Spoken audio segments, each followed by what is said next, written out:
നാളെ നിന്റെ എൻഗേജ്മെന്റ് ആണല്ലേ? ഒരുപാട് ജോലി ഉണ്ടാവില്ലേ? എന്നിട്ടാണോ ഇവിടേക്ക് വന്നേ? അങ്ങനെയൊന്നുമില്ല. നിന്നെ എനിക്ക് ഒന്ന് കാണണം തോന്നി.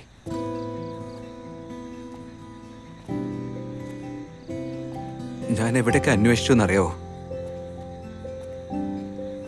എങ്ങോട്ടാ പോയേ? ഇപ്പൊ എന്താ ചെയ്യുന്നേ?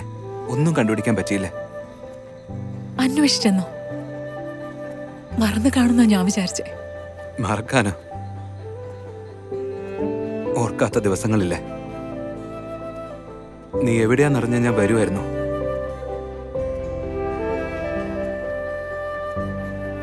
കോളേജിലും ഓഫീസിലും ഒന്നും നിനക്ക് ഗേൾഫ്രണ്ട് ഒന്നും ഉണ്ടായിരുന്നില്ലേ?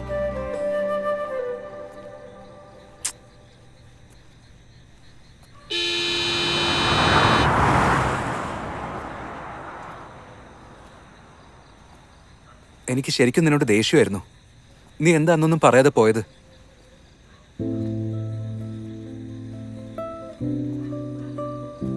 ഞാൻ നിന്നോട് എന്റെ ഫാമിലിയെ പറ്റി പറഞ്ഞിട്ടില്ലല്ലോ. അച്ഛനമ്മയെ ഒരുപാട് അടിക്കും. കുടി, ബഹളം, അഫയേഴ്സ് എല്ലാം ഉണ്ടായിരുന്നു. വീടൊരു നരകം പോലെയായിരുന്നു. പബ്ലിക് എക്സാം നടന്ന ദിവസമില്ലേ, അതിന്റെ തൊട്ട് മുൻപത്തെ രാത്രി വലിയ പ്രശ്നമുണ്ടായി. അമ്മയ്ക്ക് തലക്കടി കൊണ്ട് ക്രിട്ടിക്കലായിരുന്നു. ഹോസ്പിറ്റൽ വരെ പോവേണ്ടി വന്നു. എക്സാം ഉണ്ടായ 15 ദിവസവും ഹോസ്പിറ്റലിൽ നിന്ന് വന്നിട്ട് എഴുതിക്കൊണ്ടിരുന്നേ. എനിക്ക് അമ്മയെ ഒരുപാട് ഇഷ്ടം. ഭയങ്കര ബുദ്ധിമുട്ടുണ്ടായി. അമ്മയെ ഡിസ്ചാർജ് ചെയ്ത് കഴിഞ്ഞിട്ട് നേരെ നാട്ടിലേക്കാ പോയെ. ഉള്ള പ്രശ്നവും പോരാഞ്ഞിട്ട് റിസൾട്ടും ഇങ്ങനെയായി. ലൈഫ് അങ്ങനെ പോയി. ഇതൊന്നും നീ എന്താ എന്നോട് പറയാഞ്ഞേ? ഞാൻ നിന്റെ കൂടെ ഉണ്ടായിരുന്നപ്പോ വളരെ ഹാപ്പി ആയിരുന്നു.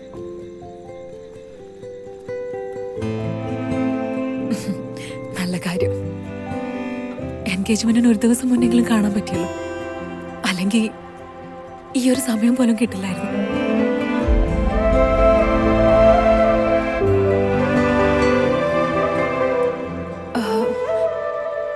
ഞാനെന്ന് പോകുക. നിനക്കും പോവാനുള്ള സമയമായില്ലേ? ഞാൻ ചെല്ലട്ടെ ഐഷു.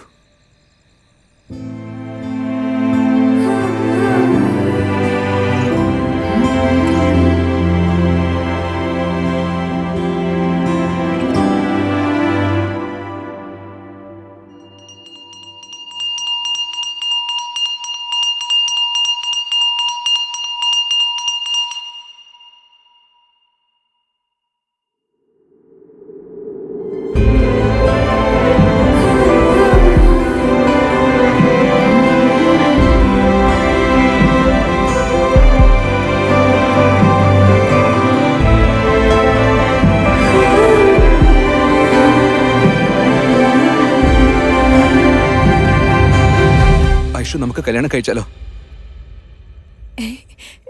എന്താടാ നീ പറയുന്നേ? എന്താ ഏതാ എന്നൊന്നും നീ പറയണ്ട. ഞാൻ ചോദിച്ചതിന് മറുപടി പറ. നിനക്ക് ഇഷ്ടമാണോ ഇഷ്ടമല്ലയോ എന്ന് അത് മാത്രം പറഞ്ഞാൽ മതി.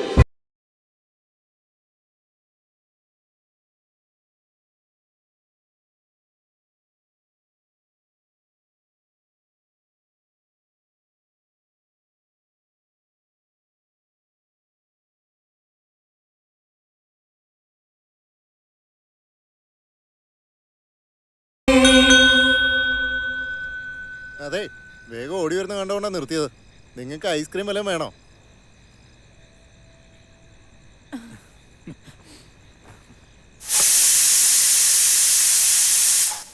എന്തായി പറയുന്നേ? എന്താ നീ പറയുന്നേ? എനിക്കെങ്ങനെ പറയേണ്ടെന്ന് അറിയില്ല അച്ഛാ. പക്ഷെ ഇതാ അതിന്റെ ശരി. എന്ത് ശരിയാന്ന്? നിന്റെ അടുത്ത് എന്താ പറയണ്ടേ? എങ്ങനെ മനസ്സിലാക്കി തരൂന്ന് അറിയില്ല. മധു എനിക്ക് ചേർന്നൊരു കുട്ടിയല്ല അച്ഛാ. ഐഷു കൂടെ ഉണ്ടെങ്കിൽ എല്ലാം ശരിയാവും. ആരടാ പെൺകുട്ടി? ഒറ്റ ദിവസം കൊണ്ട് ഇങ്ങനെ ഒരു തീരുമാനം എടുക്കാൻ? ഞാൻ പറഞ്ഞാലും അച്ഛനത് മനസ്സിലാവില്ല. എനിക്ക് മനസ്സിലാവില്ലെന്നോ? എനിക്ക് മനസ്സിലാവില്ലെന്നോ? നിന്നെ ആരതെയും കൊച്ചുനാള് മുതൽ വളർത്തിക്കൊണ്ടുവന്ന എനിക്ക് മനസ്സിലാവില്ലെന്നോ? എന്തുകൊണ്ട് മനസ്സിലാവില്ല? പറ. അച്ഛാ, നിനക്ക് നല്ലത് വരണം, നിന്റെ ഫ്യൂച്ചർ നന്നാവണം. അതിനാ ഇതൊക്കെ ചെയ്തേ. അച്ഛനെ വിഷമിപ്പിക്കാൻ വേണ്ടിയിട്ട് ഞാൻ ചെയ്തതല്ല. ചിലപ്പോൾ ശരിയായിരിക്കും. ഞാൻ സ്വാർത്ഥനായിരിക്കാം. ഐഷു ഒരു പാവം അച്ഛ.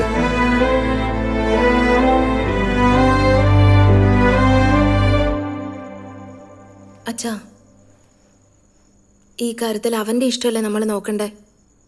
ഓക്കെ പറയാ അച്ഛാ. നോക്ക്, അവന് ഇഷ്ടമുള്ളത് അവൻ ചെയ്യട്ടേന്നേ. അതവന്റെ ജീവിതമല്ലേട്ടാ. ഓ, എല്ലാരും ഒറ്റക്കെട്ടായില്ലേ?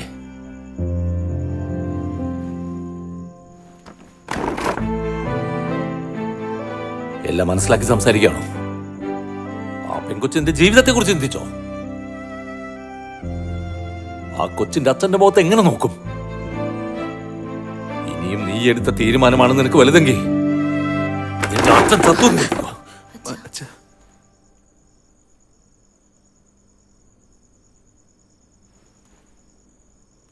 അച്ഛാ,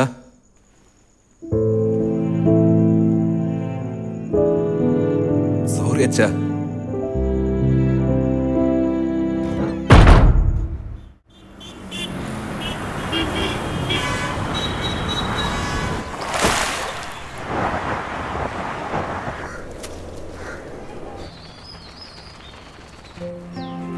വാസു സാർ അതിനുശേഷം പ്രഭുവിനോട് സംസാരിക്കാറില്ല. കൊറോണയും വന്നു, ലോകം തന്നെ മാറിപ്പോയി. വാസു സാറാണെങ്കിൽ ഹാർട്ട് പേഷ്യൻറ്റും. പ്രഭു തനിച്ചിരിക്കുമ്പോൾ പ്രാർത്ഥിക്കുന്ന ഒരേ ഒരു കാര്യമുള്ളൂ, എൻ്റെ അച്ഛൻ്റെ സ്വപ്നമായ സ്വന്തം വീട് വാങ്ങണമെന്ന്. ഈശ്വര, അച്ഛൻ കൂടെയുള്ളപ്പോൾ തന്നെ അത് ചെയ്യാൻ പറ്റിയ മതിയായിരുന്നു എന്ന്.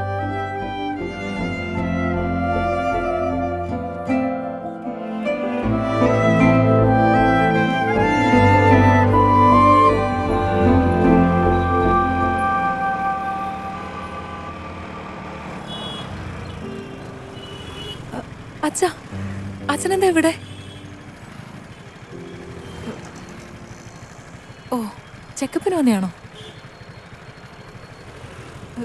വീട്ടിലേക്കല്ലേ പോന്നേ? ഒരുമിച്ച് പോയാലോ അച്ഛാ?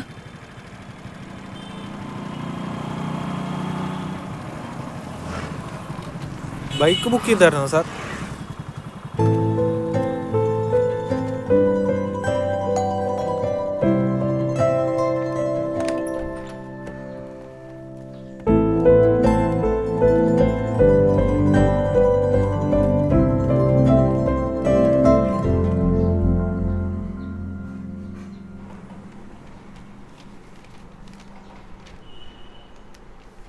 ഐഷു കരഞ്ഞോണ്ടിരിക്കുക, എന്താന്നറിയില്ല. ഞാൻ റോഡിൽ നിൽക്കുമായിരുന്നു. അപ്പോൾ പെണ്ണിൻ്റെ അടുത്തേക്ക് വന്നു. വണ്ടിയിൽ വരുന്നോന്ന് ചോദിച്ചു. ഇത്ര വർഷമായിട്ട് നിങ്ങളുടെ ദേഷ്യത്തിന് ഒരു കുറവുമില്ല. ഇതൊക്കെ തെറ്റാ. ഇത്രയും ദേഷ്യപ്പെടേണ്ട കാര്യമുണ്ടോ? നിങ്ങൾ അറിയുന്നുണ്ടോ, നിങ്ങൾ ആള് തന്നെ മാറിപ്പോയി.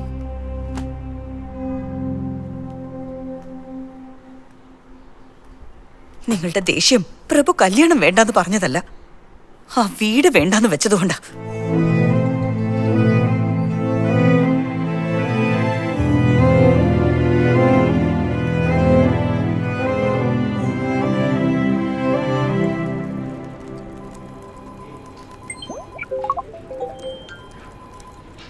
എന്താ ബ്രോ ഇത്? ആഴ്ചയിൽ 6 ദിവസവും സാറ്റർഡേയും വർക്ക് ഉണ്ടെന്നാണല്ലോ മെയിൽ വന്നേക്കുന്നത്. യെസ് പ്രഭു.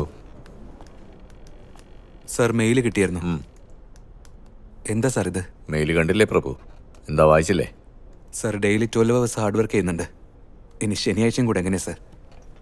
Hard work ചെയ്യുന്നുണ്ടെന്നോ? അത് ചെയ്തല്ലേ മതിയാവൂ. ചെല്ല്. പറ്റില്ല സാർ. പറ്റില്ലെന്ന് വെച്ചാ മനസ്സിലായില്ല. തനിക്ക് 2 ഓപ്ഷനുണ്ട്. ഒന്ന്, ഇവിടെ നിങ്ങൾക്ക് വർക്ക് ചെയ്യാം. അല്ലെന്ന് വെച്ചാ ജോലി റിസൈൻ ചെയ്ത് ഇവിടുന്ന് പുറത്തു പോവാം. Choices yours. 1 മിനിറ്റ്. ഇപ്പം തൻ്റെ സ്ഥാനത്ത് ഞാനായിരുന്നെങ്കിൽ വളരെ ശാന്തമായിട്ട് സമാധാനത്തോടെ ആലോചിച്ച് പറയും. ദേഷ്യം പിടിച്ച് ജോലി കളഞ്ഞിട്ട് എന്ത് ചെയ്യാനാ? കോവിഡിന് ശേഷം ജോലി ഉള്ളത് തന്നെ ഭാഗ്യം എന്ന് പറയാം. ആലോചിച്ച് നോക്ക്.